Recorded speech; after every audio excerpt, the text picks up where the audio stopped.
On today's Locked On Bama, we want to have a nice, clean, respectable, well-run. I'm told we just got a penalty. Locked On Bama, your daily podcast on the Alabama Crimson Tide. Part of the Locked On Podcast Network, your team every day.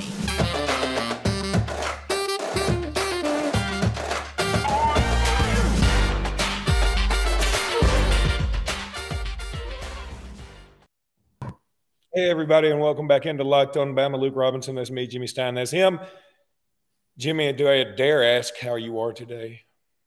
Still a little numb. I'm soaking it all in. I still am reading a lot, going over everything. Going to do the rewatch starting today. I never do that, but still just trying to soak it all in. We're going to have a segment or a podcast or a holiday month devoted to how poorly officiated that game was. Even though, again, if you listen to this podcast, you know Jimmy and I have no problem saying, look, you can't just blame losses on officials one way or the other. And we hate the narrative that all officials are terrible and whatever, because we acknowledge the fact that we need officials to play the game. Just not that officiating crew that was at the Tennessee game yesterday, because that bunch, and I have no idea if this is true, but I'm going to choose to believe it, that was the same crew who did the Bo Nix spike the ball backwards game. And if that is true, they should never work in this industry again. But again, we'll get to that. Let's talk about the things that can be controlled. The things that can be controlled are false starts, are better pass rush, are better coverage just in general. Just, God almighty, getting somebody's way when they have two plays to get about 45 yards to get in field goal range. Man, and I'll tell you something else that we can control is how much we adore and worship Bryce Young, because I'm going to tell you his performance yesterday in a loss is about as good of a performance that a quarterback can put on when he's getting so little help. Yeah, I was talking with a friend, a respected member of the media this morning about that, and he said it first, but I completely agreed. I sort of came out of that game not a bigger fan of Bryce, but believing that he's the best we've ever had. And that's saying a lot now. I mean, it might not have said as much 10 or 15 years ago, but it says a lot now. But he's the best we've ever had. It was an incredible performance, especially coming off the injury. He threw it as well as I've ever seen him throw it, which is saying a lot. He wasn't getting a ton of help around him, but it's also not that bad. I actually think the offense made some strides yesterday. I mean, when the offense scored 42 because the defense scored 7. So they all scored 42 points on the road. That should win. Of course that should win. It wasn't the best game by his supporting cast, but it also horrible. I mean, the offensive production of 42 points and 560 yards, you take that every week and expect to win. It was a special teams disaster. The biggest defensive disaster in Alabama history. I mean, look, this game has to be about points. And I know offense is different. The sport has changed. It's easier to score points. Tennessee has a very difficult offense to prepare for and match up against. But when you give up the most points you've given up in 115 years of playing football, how about this? Alabama gave up the most points in a game for a top 3 team in a loss in the history of college football. No top 3 team has ever given up 52 points and lost a game, ever. And the AP poll started in 1933. 479 and 1 now. That's the record for AP top 3 teams when they score 49 points. And look, and listen, I feel you. I hear what you're saying. I think a lot of people are going to focus on that 52 points, and it should be a focus. I'm not saying it's okay. I am saying, though, that in that environment against that offense, don't be that surprised. I mean, it's a new day in college football, and teams are going to Hendon Hooker is one of the hottest quarterbacks in football. Hyatt is one of the hottest receivers in football. And they were slinging it all over the place. They were, for the most part. What the heck happened? Am I hearing something? Yes, I know what I'm hearing. The thing that I do sometimes when I pull up ESPN to I thought this was going to be a great "they scored again" gag. It kind of was. It should have been. But no, I pulled up ESPN to actually get the stats. And, of course, in this media-driven world now, they put ads up. Yeah. And I want to tell everybody about Bet Online. No, I'm just kidding. I'm not going to do it right now. That was pretty good. Anyway, so the 52 points bothers me a little less. The special teams gaffes. Look, Quindarius Robinson, no relation, by the way.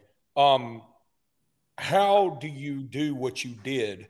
I almost got it if he really thought the punt was touched, but something should have kicked in instinctively to say nobody else is going after this punt. I mean, like the guy who I thought touched it isn't going after it, and the guy right behind him isn't going after it. So maybe I should not go after it. And not only did he not try and just fall on it, he was going to pick it up. It was a catastrophe. And then Will Reichert, who we adore Will Reichert. Kickers miss kicks. You got to make that one, buddy. We need you. You're one of the best kickers we've ever had. We needed you right there. So, again, I'm not trying to absolve Pete Golding or the defense for the 52 points given up. I'm not trying to do that. I'm saying that needs to be worked on. I don't think that's the biggest problem we have. I don't think the 52 points is the main issue. I mean, there's a lot of issues. I agree that the special teams was a big issue in terms of the loss, in terms of the points given up. Reichert missing the kicks is bad. Q Robinson's special teams play is going to go down in Alabama lore, unfortunately, as one of the worst special teams plays ever in Alabama history. The offense also makes a lot of errors. I think I would start with this being a very error-prone team. That's the biggest problem. It's an error-prone team.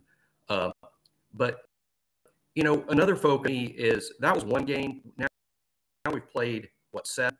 You know, you're not one game. What Alabama football is this year is what's happened in 7 games, not one game. And Alabama was playing a pretty good defense going into this game. I haven't felt all season like the defense was playing poorly. It was just so bad last night that it just sort of overshadows to some extent what's happened throughout the season. But what I'm really going to focus on this week is what has Alabama been like over 7 games, and what can we expect going forward? Because Mississippi State is going to present its own challenges. Oh, there's no doubt about that. And here's the thing. Just like we talked about with Arkansas for a redemption game, or not, it wasn't Arkansas, it was Texas. We talked about having a redemption game shortly thereafter. We don't get a redemption game until Ole Miss now. And, you know, maybe I need to quit thinking in those terms, because we assumed going into this season that this was going to be one of Saban's best teams. And it's just frankly not. We don't have the weapons outside of Gibbs and Bryce. I mean, Bryce is on another level from everybody else on this team, and I'm including Will Anderson, who was super quiet yesterday, and that's kind of crazy to think about. I mean, look, I'm not calling people out necessarily. I'm just saying when we anoint some of our guys as good as they've been, and we know Will Anderson's one of the best players in Alabama history, you could really put him on an all-time Alabama team if you wanted to. But he's been very conspicuous in his absence, at least yesterday. And he made some bad moves against Texas, even though he had a big sack late in the game. It's college football players. They're not pro players. And I've never been big on criticizing college football players, not even now that they're paid lots of money in some cases. So it's not that. It's just that if we're going to come here after a great performance and talk about how awesome Bryce is and how awesome Will is and what a great punt returner Kool-Aid is. Hey, you know, when it doesn't work out and they don't have big games, it's fair to say, hey, what was that? You know, if they're going to get the praise, then they can get criticism too. And you know, I'm sure a lot of it is credit to Tennessee, but it was, you know, crazy that the worst defensive performance I've ever seen from Alabama in a 60-minute football game, that Will's on the field for it. That's kind of hard to fathom, you know, but he, no sacks at all from the outside linebacker group, right? Didn't we just have one sack? Wasn't it just the DJ Dale sack? No sacks from the Cheetah package that Tennessee, I'm sure, is getting a good laugh over, frankly. And, just an abysmal performance by the defense as a whole. But yes, no shows. I know Dallas Turner got that fortunate touchdown where Tennessee just laid the ball on the ground, and Dallas happened to be the one that was there to pick it up and score. But Dallas didn't do much either. I didn't think particularly anybody other than, ironically, Kool-Aid, who I just mentioned. I thought Kool-Aid played pretty well, in the defensive backfield. I thought Kool-Aid was fine. I thought Jordan Battle didn't give up much. Every other defensive back was not good. Not mediocre, below average.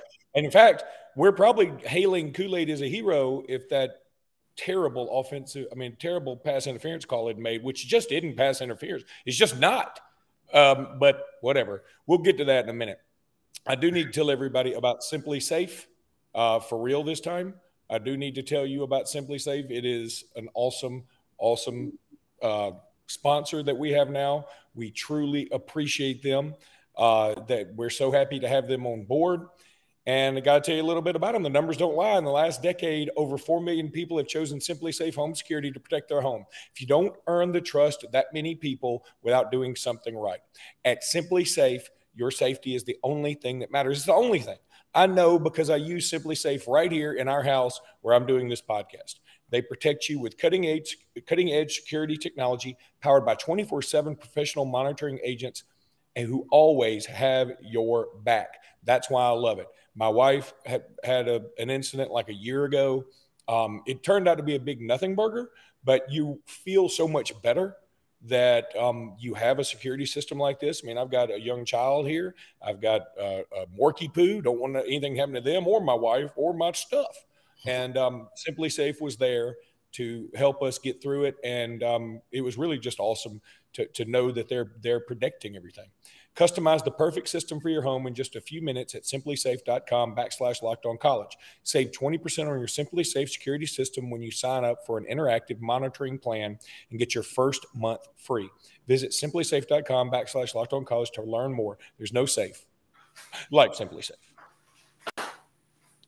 Jimmy, I want to also give some major kudos to Tennessee. They're a good football team. Josh Heupel has really re-energized that program. I'm happy third Saturday in October means something again. I know some Alabama fans are like, no, I want to beat them 50-0 every time. I do too, but I also want it to be where Tennessee's not so down and out that it is a formality. They are a good program. I thought the environment was incredible. Much kudos goes to the Volunteers, their fan base, the team. I thought that they just looked pretty sharp. They look like a team that can compete for a national championship this year. In previous years, I don't know that I would say that even if this team were the same team. You know what I'm saying? I just feel like this particular year, overall quality of college football is down a little bit. This Georgia team, for instance, that some people have number one, is not nearly as good as last year's number one Georgia team. This Ohio State team, while is good, has played 0 people that are noteworthy. And so I think this Tennessee squad has a chance to win the national championship in the college football environment right now. And look, in the end, that's what it's all about. So I'm going to give them a lot of credit. Now I want to get back to Alabama. Jahmyr Gibbs, we've got to keep getting him the ball as much as possible, but I think you can't bring up his game yesterday without talking about the drop pass that probably wins the game if he catches it on the little V pattern right at the end. If he catches that pass, if he doesn't score, he at least gets us closer to a mid-range field goal, and they don't have any time left, right? It's true. No, the Gibbs drop was massively big in terms of helping to lose the game. That's a fact. And he played really well otherwise. Just goes to show what an eventful game it was. There's so many things to discuss about that game. So many bad plays, frankly, and the Gibbs drop was one of them. So crazy because he's the most dependable hands probably on the offense. Crazy that you'd say that about a running back and not a receiver, but he does have probably the most dependable hands on this offense, and that was a bad drop. One point about Tennessee, I'm not quite as high on Tennessee going undefeated or winning the playoff or getting to the playoff, because I don't think they're really good defensively. For instance, it sounds crazy because just lost to them, but Mississippi State is much better on defense than Tennessee. As a matter of fact, Mississippi State is probably better than Texas A&M and Arkansas. Mississippi State's a quality defense, and that's one of the challenges for this week. But gosh, that Gibbs drop was big, and there were other offensive errors as well. But again, you score 42 points on the road, you think you're going to win the game. Yeah, I'm totally with you on all of that. I do want to continue to acknowledge that today's game is so different that 49 points doesn't guarantee you what you used to. But Alabama's defense is usually better than this. They are better than this. I don't think there's any doubt. On the whole, they're better than what we saw. You and I always love the saying, you play your best a couple times a year, you play your worst a couple times a year. I think that'll go down as one of Alabama as a team's worst, if not the worst, but maybe Bryce Young's best. Because I'm going to tell you, I didn't think the offensive line did a great job yesterday. The receivers certainly did not help him out very much. Jermaine Burton made a nice clutch catch. Ja'Cory Brooks had a nice touchdown once. But other than that, I can't remember a catch where I go, wow, that guy helped Bryce out right there. I can't remember one. And he threw it a lot. Yeah, we did throw it a lot. I thought some of the receivers made some good plays at times. I thought JoJo Earl's play was really good, to the point I'm like, where was JoJo the rest of the game?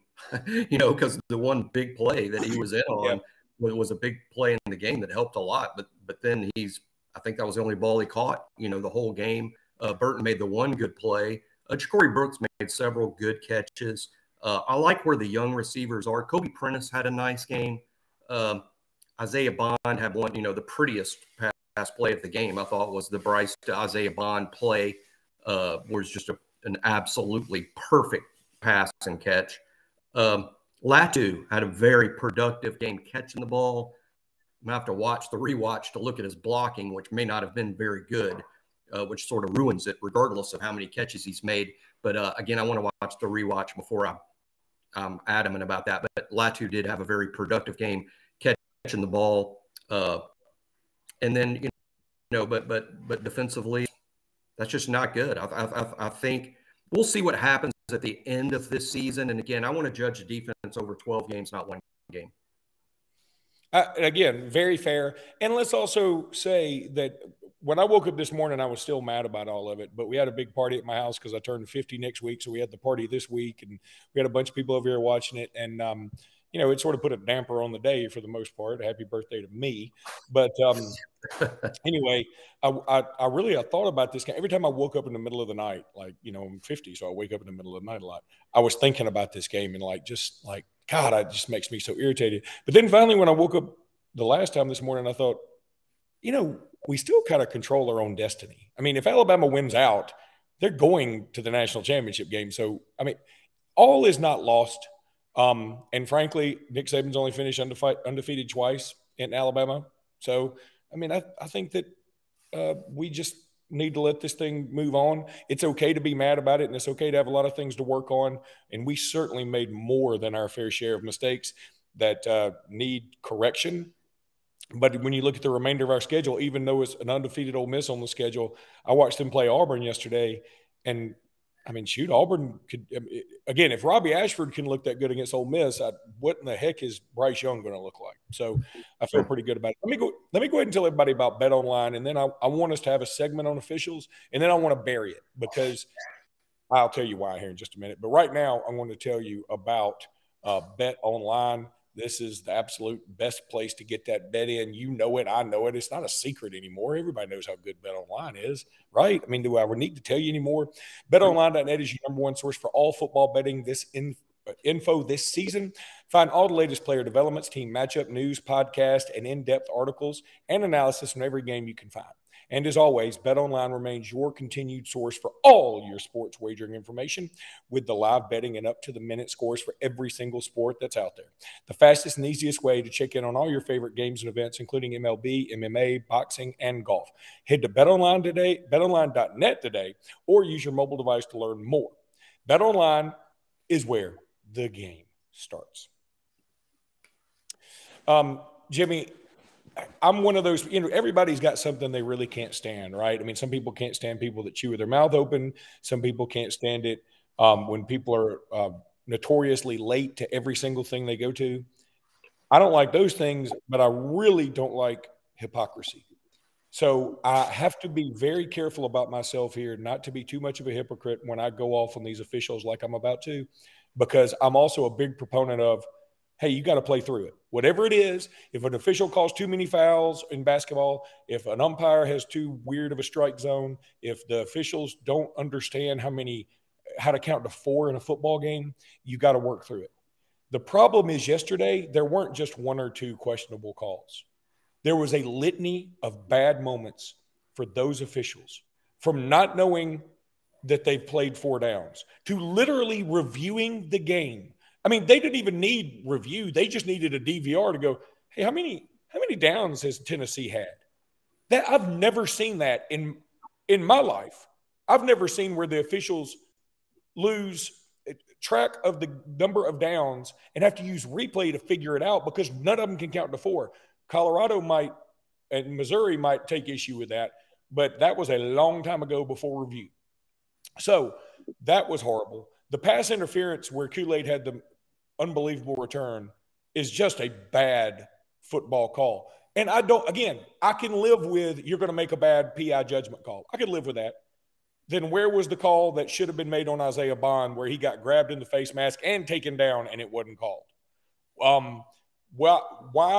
How does Will Anderson and Dallas Turner never get called for being held when every single big play we had for a long time, it felt like we got called for something? How do we have 17 fouls? Some of them you can't question. I agree with that. This is an undisciplined team. I have no problem saying that. But how do we get 17? They get 6 for like 30-something yards. It's embarrassing. It's a bad look for the SEC. It meant a lot. I feel bad. I'll tell you who I feel really bad for is some of these lower level games that aren't as meaningful. I mean, when Arkansas and Mississippi State play, or that's a bad call this year because Mississippi State only has 1 loss. Let's say when Vandy and Missouri play.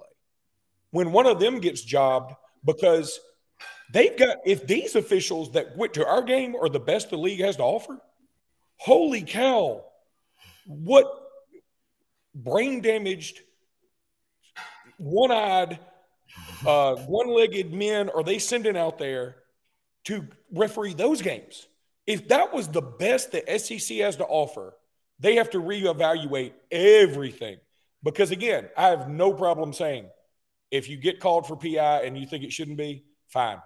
But when the whole point, the biggest point in this whole game is the whole point of football right now is on safety. The whole emphasis is on safety.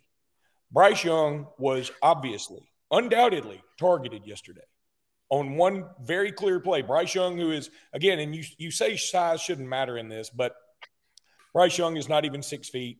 He's not even 200 pounds. A gigantic human being that looks like he was made in a lab, whoever number 21 is for Tennessee, targeted Bryce Young, should have been thrown out of the game. Again, I'm not saying if it was malicious or not. I'm not even saying I like the targeting rule. I'm just saying that is the rule. And they reviewed it, and they came up with, we kind of think he led with his shoulder. I'm just telling you, Jimmy, that crew was the worst crew I've ever – that was the single worst officiated game, one-sided officiated game I've seen in one game. I've seen worse calls, worse individual calls. I've never seen a crew that inept at doing their job for one game on a Saturday. Yeah, for me, it was so much the 17 penalties against Alabama because probably most of them, if not all of them, but most of them were well earned by Alabama. My problem was if the officials are so willing to call all the fouls on Alabama, then why didn't they call obvious fouls on Tennessee on multiple occasions? It wasn't just this one thing or the second thing. It was really multiple things. And the 4 down thing just amplified anyone's doubt that this crew performed competently yesterday. They most certainly did not. But you do have to overcome it. My analogy would be basketball. And, years that Kentucky is really good in basketball and you got to go to Rupp, guess what? You're not going to like the calls. You are not going to like the officiating at Rupp Arena when Kentucky is good. You're probably even going to flat out get hosed a few times. But you know what? You know that going in, and you know that you have to overcome all of that. That's why there is such a thing as a home field advantage. Tennessee had a massive home field advantage. And I just say that saying, I think in Atlanta, it would be a more fair playing field. They wouldn't have that advantage, and they probably wouldn't get the same calls. So, I would look forward to playing them again in Atlanta, assuming Alabama takes the next 5 or 6 weeks to improve. Well, and we got to assume they get there by getting by Georgia, which, frankly, I think they can beat Georgia. Again, this is no referendum on Tennessee. I'll predict right now that they won't, but okay. I'll predict they can. I think without the home field advantage, and they're going to give up a bunch of points to Stetson Bennett, and I bet they don't score against Georgia like they did against Alabama. And now, if they were playing Georgia up there, I would pick Tennessee to win the game. But I don't think they'll beat Georgia and Athens. I really don't. Okay, but I do maybe they won't. This could happen, which is going to be fun. Isn't the right word? But let's say Georgia's 12-0, Alabama's 11-1. Alabama gets to Atlanta, beats Georgia to win the SEC. Now Alabama's 12-1, Georgia's 12-1, Tennessee at 11-1, whose only loss was to Georgia on the road. How are you going to keep 2, much less 1 of those teams out? Yeah. So maybe we should be prepared to get super screwed later. No. If we win the league in that scenario, we're going. The ones that would get screwed would be Georgia or Tennessee. Probably. We can no longer be screwed. Listen. After yesterday, I'm just going to walk around sobbing. Wait for a piano to fall on you. No, I'm just going to walk around sobbing after yesterday. Here's the good news. We cannot get screwed out of a national championship appearance now. I mean, with one loss. We cannot do it. Because if we lose again, we don't deserve to be there. Right. And so, but if we win out, we're going. You can write that down. That's in cement. Now, again, I'm going to say this one more time.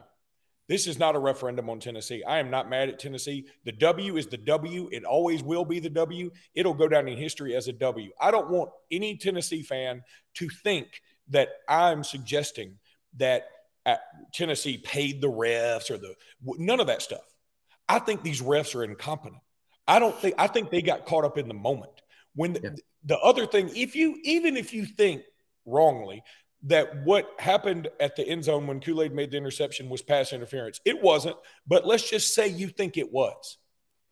If you don't have a problem with the fact that the flag came out egregiously late, then there was a monstrous long huddle where they clearly were debating, this was a block in the back, right? And one of them was like, there might have been some PI in there. I kind of think I saw it. And then they debated that. And then even when they were reading the penalty on the loudspeaker, he said, pass interference on the return. What is wrong with you? Get help. You are not good at your job. Quit. And again, there's nothing wrong with not being good at your job. I've had a lot of jobs. I'm bad at several of them. Don't do this job anymore. And the fact that the SEC is going to employ this crew anymore is a travesty, especially if they are the ones that did the Bo Nix backwards pass game, which I will not confirm nor deny because I choose to believe it. I believe they were the same crew that worked Alabama, Texas A&M a year ago. Jesus. And I believe that's true. But I thought it was real bad, but I will say this. I would like an unbiased officiating expert to review the tape and deliver before I mean, of course I am, unlike the officials, I am biased. I know the way I want it to go, but it certainly felt like this at best. It felt like this. It was a game that had 8. Was it a blocking foul or a charge? And all 8 went against us. True. That's good. That's what best, that's what it was. We lost every block charge call for 40 minutes of a basketball game and ended up being decided by a buzzer beater at the end when you're like, gosh, if just one of those block charges went our way, we had the free throws that would have won the game. But none of them went our way. So let's just got to play better. Mississippi State's going to throw it a lot. Will Rogers is a talented. Hendon Hooker's good. And I'll say Hendon Hooker's probably better than Will Rogers, but not by a lot. Will Rogers had Will Rogers had a season good enough to be first team all SEC. He won't be because that's how good the quarterback play is around the league. But Will Rogers has played his way to where he could be a first team all SEC quarterback. With Mike Leach, of course, dangerous on offense. What's really impressive is State defensively. A big fan of Forbes, Emmanuel Forbes, their cornerback. First round pick, slam dunk to me. Forbes probably as good a corner as there is in college football. Well, I'm going to tell everybody that's the last. I hope I bring up any of these officials or any officials ever. I do respect that the job is hard. I've always said that, hey, sometimes sometimes you're the windshield, sometimes you're the bug, and sometimes you get a bad call. I've never seen a whole game where you get everything, like you said, 8 blocks or charges, they all go against you. It's like flipping a quarter 8 times and all of them come up heads. It can happen. You just don't see it very often. And it just happened to be against Tennessee at the wrong time, and Alabama also continued to make mistakes. Here's the one bright side. Despite the fact that I think the officiating was incompetent, despite the fact that Alabama has so much to work on, and despite the fact that Tennessee is a really good football team, I like Hendon Hooker. I like Wyatt. I like that. I just like their team. I like to see them playing better. And despite the fact we were playing on the road in maybe the most rabid environment we've seen in God knows how long. True. We almost won. Still almost won. And I would say, I didn't even talk about it yet, but I hate putting it on one kid, but the single biggest play of the game was the Q Robinson's punt. Yeah. I felt it's unfair to say it's a 14-point swing because that entails I thought Alabama would get the ball and then march down and score, but I really believe they would have. I really believe that at that point in the game, the way things were going, Alabama was going to get that ball and Alabama would score. Instead, Alabama got no possession and Tennessee got 7 points. That's a 14-point swing in a game Alabama lost by 3 points. As an Auburn friend of mine here yesterday said, they scored a touchdown when they punted. And I was like, yeah, that's tough to do. All right, that's going to do it for today's podcast. Thank you guys for letting me complain. It was a bit cathartic. I feel a little better now, and I will move past this as long as I never have to see that particular crew again. All right. Congratulations, Tennessee, though. You are an awesome team, and I don't want to take anything away from you in that regard. I just think we could all do better as fans of officiating. So that'll do it for today's podcast. We will catch you guys tomorrow. Until then, roll tide. Roll Tide.